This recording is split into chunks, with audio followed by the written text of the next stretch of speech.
ओम भूर्भुवः स्वः सवितुर्वरेण्यं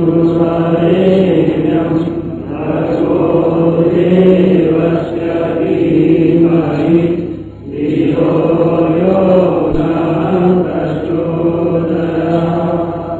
देवियों भाई, गायत्री मंत्र के लिए आपको कुछ ज्यादा जानकारियां देने का मेरा मन था, इसलिए शिविर लगाया। 3 चरण के बारे में मैं निवेदन करके चुका। प्रपदा का हमारा भावनात्मक स्वरूप क्या होना चाहिए। क्रियात्मक स्वरूप बड़ा सुगम है। क्रियात्मक स्वरूप में क्या बनता है, क्रियात्मक स्वरूप में क्या शक्ति खर्च होती है, क्रियात्मक स्वरूप क्या है, जरा बताइए। मूर्ति बनाने के लिए उसका क्रियात्मक रूप क्या हो सकता है। एक छेनी आती है, एक हथौड़ा आता है, एक पत्थर आता है।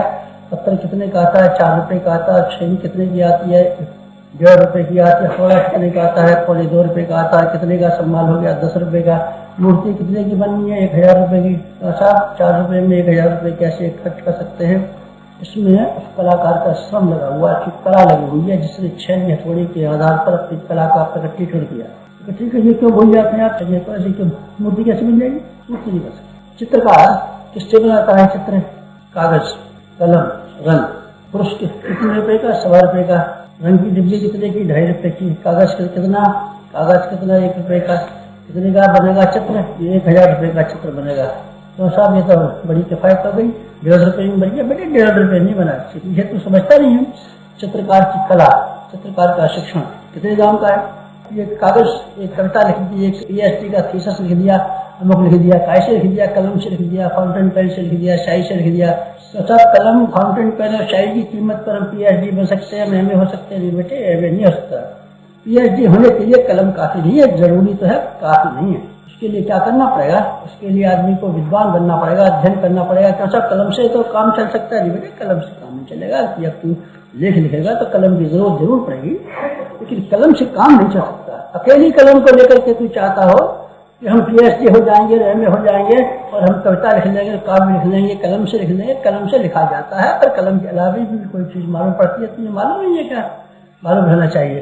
तलवार से लड़ाई लड़ी जाती है बेटे, तलवार से ही लड़ाई लड़ी जाती है। तलवार के अलावा आदमियों की कलाई में ताकत और कलेजे में हिम्मत होनी चाहिए। कलेजे में हिम्मत तो नहीं हमारे में, हाथों में भी दम नहीं है। घसिया की शिकायत है, अब तलवार बढ़िया वाली चला, तलवार क्या करेगा, तलवार तेरे हाथ में से छूट के गिरेगी, तेरी पांव पे गिरेगी, पांव को काट देंगे। हिम्मत है गई, हिम्मत नहीं है तो तलवार है। गायत्री मंत्र का अथवा किसी भी उपासना का एक क्रिया पक्ष छोटा सा है। क्रिया पक्ष में कोई दम है बेटे, कोई खास दम नहीं है। अगर दम है तो उसकी है कि जो उसके पीछे जो प्राण काम करता है उसकी दम है। दम किसमें है, गायत्री का रहता है। उपासना के लोगों ने कलेवर को नियाली क्या महत्व मान लिया है। जाने कितने कलेवर की बात, कलेवर की शिक्षा, कलेवर की शिक्षा। कलेवर में ये बता दीजिए, बीज मंत्र लगा दीजिए, ये गायत्री मंत्र इसमें चलेगी, ये मूल्य मंत्र इसमें चलेगा, ये पूजा ऐसी चलेगी। हमारी पूजा में कोई गलती रह गई होगी, गायत्री माता नाराज हो गई होगी। हाँ, पूजा से जरूर गायत्री माता नाराज हो जाएगी। वाल्मीकि को सीधा नाम भी लेना नहीं आया, राम नाम भी कहना नहीं आया, मरामरा कहता रहा। मरामरा कहते हुए उल्टा नाम जपा जग जाना, वाल्मीकि भय ब्रह्म समाना। क्या कर रहे हैं आप, मैं ये कह रहा हूँ तेरी विधियों को, भर की चीज को पहाड़ बनाता है। ये विधि से ये हो जाएगा, ये विधि से हो जाएगा। भगवान विधियां तलाश करता फिरता है। भगवान किसी आदमी की भक्त होने का इम्तहान और परीक्षा इसीलिए लिया करता है।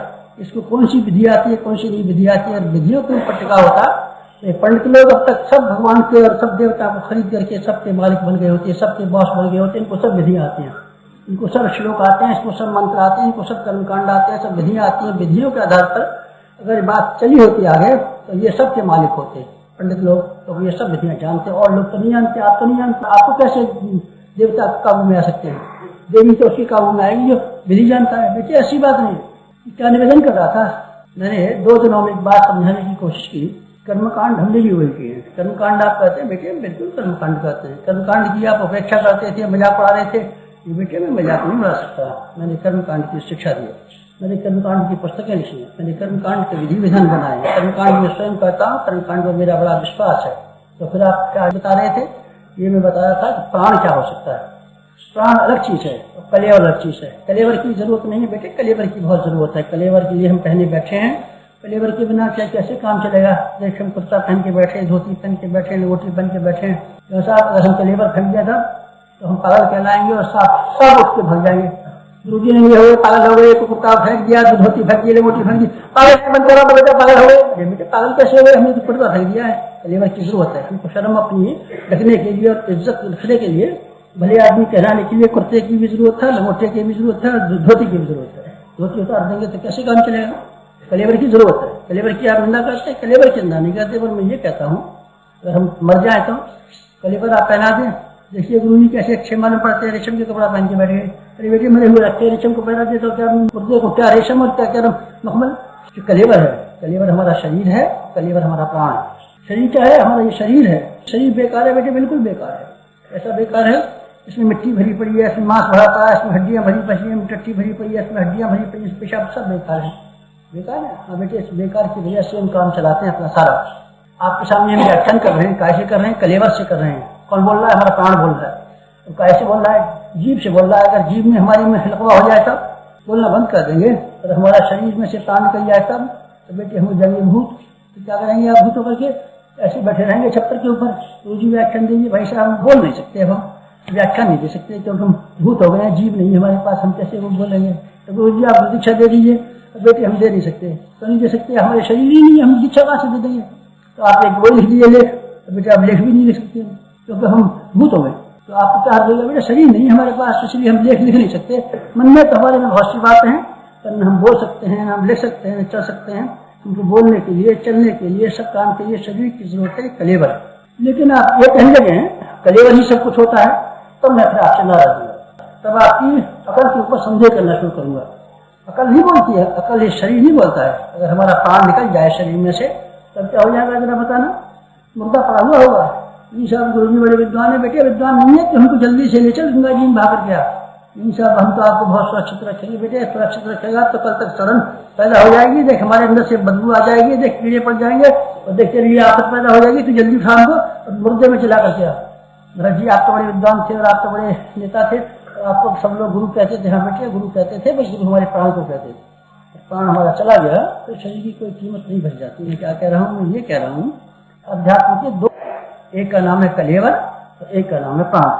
कलेवर वो है जिसको हम क्रिया करते कहते हैं, कर्मकांड कहते हैं, विधि विधान कहते हैं, पूजा उपासना कहते हैं, माला घुमाना कहते हैं, जप करना कहते हैं, हवन करना कहते हैं, ध्यान करना कहते हैं, पूजन करना कहते हैं। सारे का सारा जो करते हैं ये कलेवर। कलेवर की उपयोगिता है, बहुत ज्यादा उपयोगिता है, बड़ी आवश्यकता है। ऋषियों ने बताया है, शास्त्रकारों ने बताया है, हमने बताया, हम करते हैं। लेकिन क्यों साहब अगर हम कलेवर पूरा कर लें तो हमारा उद्देश्य पूरा जाएगा? नहीं, बिल्कुल नहीं हुआ उद्देश्य आपका पूरा। कलेवर के साथ में आपको प्राण होना चाहिए। पूजा उपासना की विधि विधानों के साथ उसके साथ में मनुष्य की जीवात्मा रहनी चाहिए, आदमी का दृष्टिकोण रहना चाहिए, आदमी का चिंतन रहना चाहिए। और चिंतन और दृष्टिकोण का समावेश है तो आपकी साधना सफल होकर रहेगी। मैंने कल और परसों दो दिन एक बात बताने की कोशिश की, गायत्री का प्राण क्या हो सकता है, गायत्री के पीछे रहस्य क्या है, गायत्री के पीछे तत्व ज्ञान क्या है, चिंतन क्या होना चाहिए, दृष्टि क्या होनी चाहिए। मैं कल ये बताता रहा आपको कि श्रद्धा, हमारा कारण शरीर श्रद्धा से भरा पूरा होना चाहिए।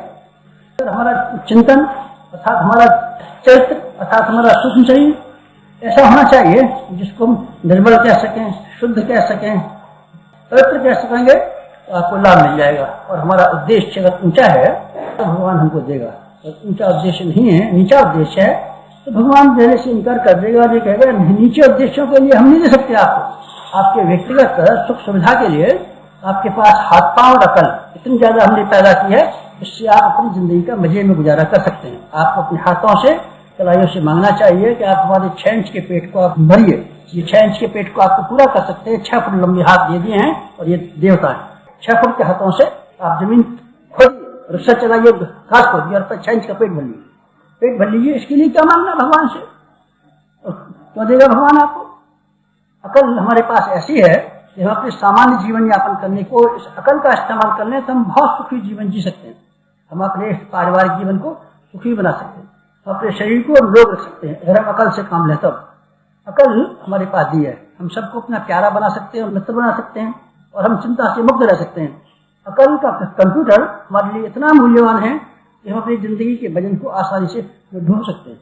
ये हमारा शरीर बेकार नहीं बनाया गया, ऐसे में बहुत कीमती अकल दी गई और हमारे शरीर में बहुत कीमती ये पसीना दिया गया है, श्रम दिया गया है, समय दी गई है। शरीर का श्रम और मस्तिष्क का मनोयोग, तो गाड़ियों के पहिए पर हम अपने रथ को, जिंदगी के रथ को दनादन और सटाफट में खींचते हुए चले जाते हैं। अगर आप पहिया बिगाड़ डालें तो मैं क्या कर सकता हूँ? शरीर को आप इंद्रिय निग्रह न करके विकृत कर लें तो मैं क्या कर सकता हूँ? अगर अपने दिमाग से कंप्यूटर को आप तोड़ फोड़ डालें तो मैं क्या कर सकता हूँ? अगर इन दोनों मशीनों को आप ठीक रखें तो आपका वैयक्तिक और भौतिक जीवन बहुत शांति के साथ में, बहुत खुशी के साथ में, हंसता हंसाता, खिलता खिलाता जीवन व्यतीत हो सकता है। सारी की सारी समस्याएं, कठिनाइयां हमने स्वयं में से पैदा की हैं और इसका हम स्वयं ही समाधान कर सकते हैं। भगवान की सहायता मिलनी चाहिए और मिलती है और मिलेगी। इसके लिए मिलेगी ऊंचे उद्देश्यों के लिए। कल मैं कितने वहां से कह चुका हूँ, मैंने भागीरथ का किस्सा सुनाया। भागीरथ को भगवान ने दोनों हाथ से दिया, गंगा जी ने दोनों हाथ से दिया। न केवल दिया नहीं बल्कि ये भी कहा तुम आपकी बेटी बन के रहेंगे। भागीरथ की बेटी गंगा भागीरथ भगवान देगा, बहुत देगा। भगवान ने अपने भक्तों का कहना माना है, लेकिन भक्त तो होना चाहिए, भक्त तो होना चाहिए। भक्त की परिभाषा क्या हो सकती है? भक्ति की परिभाषा ये हो सकती है कि वो भगवान से काम करने के बारे में विचार करता है। मैं भगवान के लिए काम करूंगा। भगवान के लिए काम करने का परिणाम ये होता है, भगवान ये कहता है हम तुम्हारे लिए काम करूंगा। स्त्री अपने पति से ये कहती है मैं अपना शरीर और अपने आश्रम और अपनी इज्जत आबरू आपके हथेली पर रखूंगी और मैं आज से आपकी बनती हूँ। और वो ये कहता है मेरी कमाई और मेरा जिंदगी का हक और मेरा वंश जो कुछ ये तुम्हारे चरणों पर समर्पित होता है। मैं 1 लाख रुपया कमाता हूँ और मेरी मृत्यु के बाद में तुम ही मेरी उत्तराधिकारी होगी। मैंने जिंदगी भर की मेहनत से 1 लाख रुपया कमाया और तुमको 24 घंटे मेरे घर में हुए हैं, लेकिन मैं इस बात का अधिकार घोषित चाहता हूँ कि तुम एक दिन मेरे घर में रहने की कीमत 1 लाख रुपया वसूल कर सकती हो। मेरे घर में जो संपत्ति है इसकी सब तुम मालिक लो। क्या बात है? एक दूसरे को समर्पण, एक दूसरे की बात को समझना। अगर हम ये करते रह सके हैं तो हम भगवान का प्यार पा सकते हैं। लेकिन हमारा तो कुछ तरीका ये अजीब है। 2 मित्र थे आपस में, एक तो था क्या और एक था बुद्धू। दोनों ने कहा यार आओ तुम जरा मजाक कर लें। क्या मजाक करेंगे? हमारे सीधी शरीर के छेद में एक में तो तू उंगली डाल दे और एक में हम तेरे छेद में उंगली डाल देंगे। उसे समझा कोई कानवान की बात कर रहा है, नाकवान की कानवान की डालनी बेटे। भाई साहब हंसने इसमें क्या दिक्कत की बात है? डालिए, आप हमारे मुंह में उंगली डाल दीजिए। खट उसका मुंह में उंगली डाली, दूसरे काट है और उसने कहा अब हम डालेंगे आपके में। अच्छी बात है, एक आम उंगली डाली, एक आप उंगली भी काट ली है, आप पूरी। कौन चालाक आदमी वो है? आप भगवान की उंगली काटना चाहते हैं, भगवान की आंख में उंगली डालना चाहते हैं, भगवान के नियमों को बिगाड़ना चाहते हैं, मर्यादा को बिगाड़ना चाहते हैं और आप भगवान को अनैतिक और इमोरल बनाना चाहते हैं। आप भगवान से कहते हैं आप अनैतिक बनिए और आप इमोरल बनिए, आप नियमों को बिगाड़ डालिए, कायदे कानूनों को खत्म कीजिए। बस एक ही रिश्ता रखिए, भगत का रिश्ता, भगत जो मांगे सो लाकर रख दीजिए। भगत क्या मांगता है? भगत जो मांगता है सोई। उचितम तुझसे आपको क्या लेना था ना? आपको धूप बत्ती खिला दिया, आपकी मनोकामना पूरी कर दी। हमने नहीं पूछा कि आपको धूप बत्ती की जरूरत है कि नहीं और आपको चंदन की जरूरत है कि नहीं। आपको हमने बिना मांगे मर्जी से दे दिया, आप हमको दे दीजिए हम जो मांगते हैं। मित्रों यही विडम्बना हर जगह भक्ति के नाम पर फैली पड़ती है। इसलिए हर आदमी को मायूस होना पड़ता है, हर आदमी को निराश होना पड़ता है, हर आदमी को खींच होना पड़ता है और हर आदमी को भक्त होने के नाम पर बदनाम होना पड़ता है। इसी से ये कहा जाए भगत जी क्या मामले हैं? भगत जी माने बेवकूफ। भगत जी कौन होता है? बेवकूफ क्या है? ये तो बड़े भगत जी बैठे रहते हैं, काठ का उल्लू है, कुछ भी नहीं। भगत जी का अपमान, भगत जी का तिरस्कार इसीलिए होता है इसका उद्देश्य ऊंचा नहीं है। छोटा वाला उद्देश्य, घिनौना वाला उद्देश्य, नीच वाला उद्देश्य, निकम्मा वाला उद्देश्य, पेट पालने वाला उद्देश्य, मालदार बनने वाला उद्देश्य, अहंकार को पूर्ति करने वाले उद्देश्यों के लिए फिरता है और मांगता है भगवान से ऊंची चीज मांगता है। ऊंची चीज से भगवान की भक्त की इज्जत, भगवान की इज्जत होती है भगवान के आंखों में। भगवान बड़ी से बड़ी चीज देने को सुपर तैयार हो जाता है। क्या कह रहा था? कल आपको बता रहा था कि ऊंचा उद्देश्य लेकर के आप भक्ति करें, चरित्रवान होकर के भक्ति करें और अपने अंतःकरण में श्रद्धा का ऊंचा रस और तत्वज्ञान मिला करके करें, आपको चमत्कार मिल जाएगा। मैंने एक पुस्तक छापी थी सबसे पहले, गायत्री की एक पुस्तक जो मेरी छपी है उसका नाम था ब्राह्मण की कामधेनु गायत्री। पहली पुस्तक जो मैंने, गायत्री महाविज्ञान पहला नहीं है, सबसे पहले मैंने पुस्तक लिखी थी, 96 मूल्य की थी। उसका नाम था ब्राह्मण की कामधेनु गायत्री। मैंने उसमें कामधेनु बताया था, ये कामधेनु है, मनुष्य की कामना को पूरा कर सकती है, ये हल कर सकती है। लेकिन साथ साथ में उसमें एक शर्त लगी हुई है। क्या शर्त लगी हुई है? ये ब्राह्मण की कामधेनु है तो सब बनिए जो शक्ति है नहीं, सब बनिए की नहीं। और ये काष्ठ की भी नहीं, ठाकुर की भी नहीं, ब्राह्मण की काम नहीं। ये पुस्तक छपी, जब मेरी सबसे पहली पुस्तक छपी तो लोगों ने उसको उछालना शुरू कर दिया। देखिए जो हम कहते थे सो गुरुजी ने कहा है, जो आप कहते थे सो गुरुजी ने, हम कहते थे वो गुरुजी ने कहा है। ये तो ब्राह्मण की है, कोई और पढ़ेगा, बनिया पढ़ेगा तो नरक में जाएगा, कायस्थ पढ़ेगा तो नरक में जाएगा, ठाकुर पढ़ेगा तो पढ़ नहीं सकता, केवल ब्राह्मण की है, कान में कहने की है, ब्राह्मण की है। तेरे का मैंने ये क्या कर डाला, अपनी बहन बुढ़ाई मान ली मैंने क्या कहने वाला था, ये क्या होगा, उल्टे का पलटा होगा। फिर मैंने दोबारा जब किताब छापी तो उसमें से ब्राह्मण शब्द निकाल दिया और मैंने उसको केवल गायत्री ही कामधेनु है। अब जो बाजार में बिकती है किताब उसका नाम है गायत्री ही कामधेनु, ब्राह्मण शब्द काट दिया। तो महाराज जी ये क्यों काट दिया आपने? मैंने इसलिए काट दिया। क्यों आपने लिखा, क्यों आपने काटा?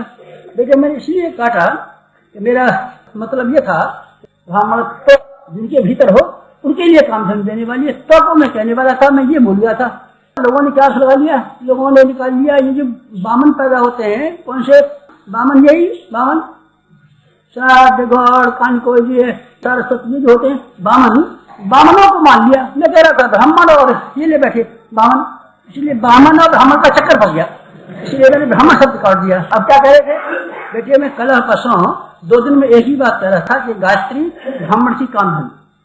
कल परसों मैंने क्या कहा, 2 दिन में एक शब्द कहा है गायत्री ब्राह्मण की कामधेनु है। ब्राह्मण गायत्री का बच्चा होकर के, उनका हंस होकर के हमने दूध किया है, राजहंस होकर के हमने अपने कंधे पर गायत्री माता को बिठाया है। गायत्री माता को हम ले फिरते हैं। हनुमान जी ने रामचंद्र और लक्ष्मण दोनों को अपने कंधे पर बिठाया था, दोनों को ले फिरते थे और कहते थे रामचंद्र तो खिलौना है, रामचंद्र तो बच्चा है, रामचंद्र को तुम गोदी में खिलाएंगे, लक्ष्मण जी को हम गोदी में खिलाएंगे। हनुमान का जो फोटो बाजार में बिकता है, हनुमान तो बड़ा विशाल का है, रामचंद्र ऐसे बैठे बच्चा जैसे, लक्ष्मण जी बच्चा जैसे काहे बैठे, कंधे पे बैठे, गोदी में बैठे हैं लक्ष्मण जी और हनुमान जी गोदी में लिए फिरते हैं रामचंद्र लक्ष्मण जी को। तो महाराज जी ये क्या बात है, ये तो बड़ी अपमान हो गया। भगवान बड़े हैं, भला भगवान का ये हनुमान तो है बंदर, और भगवान और रामचंद्र जी और लक्ष्मण जी, एक शेष जी के अवतार है, विष्णु जी के अवतार, दोनों अवतारों के लिए फिरते। हाँ ये फिरता है, ये बड़ा है। क्योंकि क्या बात है हनुमान में, हनुमान ब्राह्मण तो नहीं है। वंश का कौन है, वंश का बेटे मालूम नहीं है।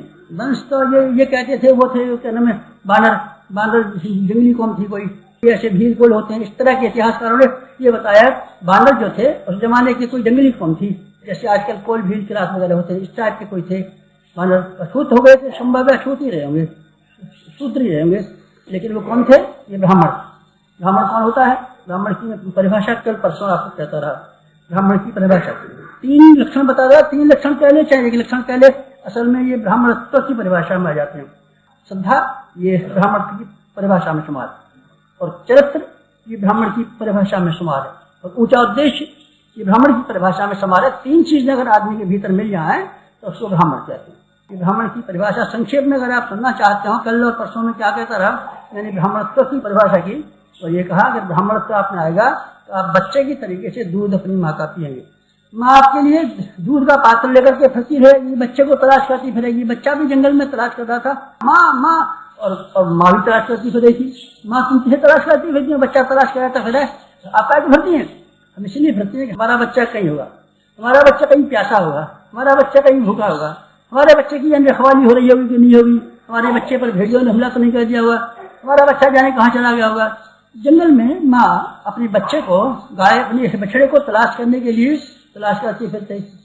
बछड़ा भी माँ को तलाश कर रहा था और माँ गाय भी तलाश कर रही थी, दोनों एक दूसरे को तलाश कर रहे थे। जब दोनों मिले तो प्यार की सीमा नहीं थी, बस बछड़ा जो था खट से चला गया दूध पीने के लिए, और गाय ने खट से अपनी टांगें चौड़ी कर दी और चाटने भी लगी और दूध भी पिलाने लगी। ये रिश्ता होता है। बच्चा होकर के आप दूध पीना चाहेंगे तो आपके लिए दूध खुला, कामधेनु का दूध खुला हुआ है। गायत्री मंत्र जो संसार का सबसे महत्वपूर्ण मंत्र है, इसका ज्ञान और विज्ञान दोनों ही आदमी के भौतिक और आध्यात्मिक दोनों ही जीवनों को निहाल करते हैं। भौतिक जीवनों को निहाल करता है कौन? गायत्री का विज्ञान। विज्ञान मीन्स अनुष्ठान, जप तप साधना उपासना, ये विज्ञान है, साइंस है गायत्री। साइंस का क्या परिणाम है? साइंस का परिणाम है आदमी के भौतिक जीवन को सुखी और समुन्नत बनाना। और ज्ञान का अर्थ क्या है?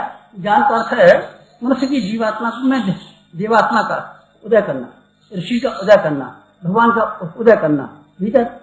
यही तो कहते नहीं आपसे, मनुष्य के भीतर देवत्व का उदय, अर्थात मनुष्य की जीवात्मा और मनुष्य की अंतरात्मा का परिष्कार, इसका नाम है देवत्व। और धरती पर स्वर्ग का अवतरण क्या है बताइए जरा। संसार की भौतिक परिस्थितियों का सुख और शांति से भर जाना, ये विज्ञान का काम है और ये ज्ञान का काम है, ये ब्रह्म विद्या का काम है और ये ब्रह्म वर्चस्व का काम है।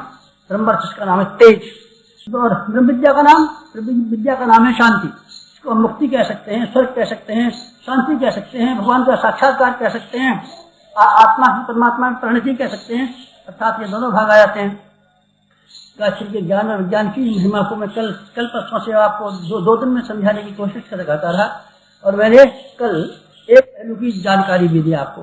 गायत्री का भौतिक लाभ क्या हो सकता है, भौतिक लाभ ले सकता है, हम ले सकता है। कल हमने अपने व्यक्तिगत जीवन की घटनाओं को बताया कि हमको भौतिक जीवन में, अब आध्यात्मिक जीवन की बताई, आध्यात्मिक जीवन की हम नहीं बता सकते आपको। क्यों नहीं बता सकते कि ना आप हमारे अंतरंग को पहचान सकते हैं, ना आपको अपने अंतरंग को दिखाने की क्षमता आपको है।